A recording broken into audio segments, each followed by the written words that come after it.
I'm talking about.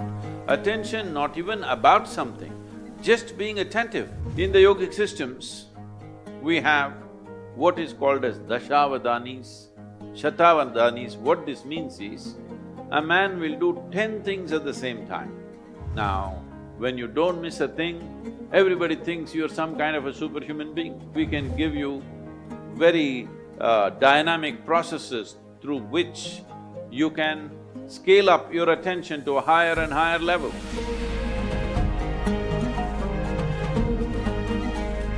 My question is, what means focus to you, and in which way can we apply focus in our daily life? So what's your definition of focus? Okay. There are many ways to describe this word. Instead of saying focus, if you use the word attention, would you agree that attention and focus are about the same thing? There is a little difference. There are nuances to it, but when you say focus, it's just like focusing a light on something means only a focus is always a spot. Attention can be much more widespread.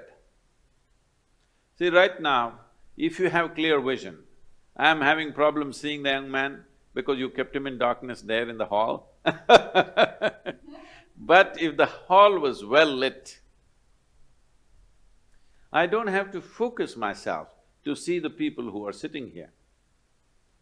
I just need attention. If I'm attentive, I will see all the people here the way they are. But now I get interested in this one young man, then I need focus. If I had only focus without the general attention about everything around me, indiscriminate attention I'm talking about, attention not even about something, just being attentive only because there is a certain level of attention and awareness within you, you even know that you exist. Otherwise, let's say in sleep, in your experience, neither the world exists nor you exist, all that's happened is there is no attention. Because there is no attention, there is no perception of any kind. So first thing is attention, that there is a general grasp of everything. Then there is a particular interest. Then we focus it down to that particular interest. So what is the purpose or what is the definition of focus? What is the use of focus? Where can focus get us?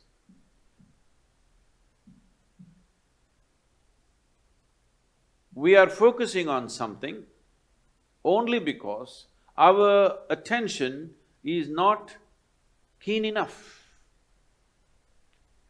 If our attention was very keen, you would not need to focus on anything. In the yogic systems, we have what is called as dashavadanis, shatavadanis. What this means is, a man will do 10 things at the same time. Another man will do 100 things at the same time. This is, he will articulate a particular musical raga, at the same time he will calculate a very complex arithmetic problem, at the same time he will write poetry, at the same time like this he will do 10 things or 100 things. There are people like this. You can either use that to just be a stage performer, or you can just use it in your life, you're an entrepreneur. It's very important, if you're walking on the street, you are able to see something that most other people cannot see. That is when you become a leader. Because you are able to see things others are yet to see. That is when you take up a leadership position, because essentially leadership means you're on a perch. Once you're on a perch, you must see better than others. So attention is that dimension which will put you on that perch. If your attention has to be very keen about everything, then you should stop discriminating in terms of, I like this person, I don't like this person, this is good, this is bad, this is nice, this is not nice, this is useful, this is not useful. If you do not make any kind of discrimination, you just work on your attention, not about being attentive about something, just being super attentive, not about anything. See, right now if you increase the voltage in this hall where you're sitting, when light comes on, light is not thinking in terms of whom should I focus on. When light comes on, everything that is there in that room will be seen. This is important. This is a very important aspect of yogic process is that we go on working on our attention, that we keep on keying up our attention to a higher and higher level, a higher and higher voltage and intensity. Now, we don't encourage focus because focus means consolidate all that attention and put it on one person. Suppose you invested your entire focus on one spot and you found nothing worthwhile in that spot, what will you do at the end of your life? This is what is happening to most lives.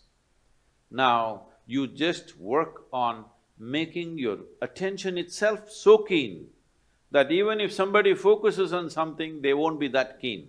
If your attention is that keen, you won't miss a thing in this universe. Now, when you don't miss a thing, everybody thinks you're some kind of a superhuman being. No, this is not about being superhuman. This is about realizing being human itself is super. So, if you cultivate your attention, we can give you very dynamic processes through which you can scale up your attention to a higher and higher level. How clearly you see determines how successfully you walk this life, there's no question about it. How much lack of clarity there is in you, that much blundering you will do in your life. Simply there is no question about this. So, if one has to first of all, work towards cultivating this attention, first thing is you stop your sense of discriminatory looking, that you don't look at this person, oh, this is a man, this is a woman, this is a dog, this is that. Simply pay attention without any judgment. If you just pay attention to anything and everything without any judgment, you will see, if you just pay attention to an ant, there are phenomenal things. You're in Germany, who knows if you pay enough attention to an ant, you may come up with the best automobile on the planet because I have not seen any machine moving with as much dexterity as an ant moves.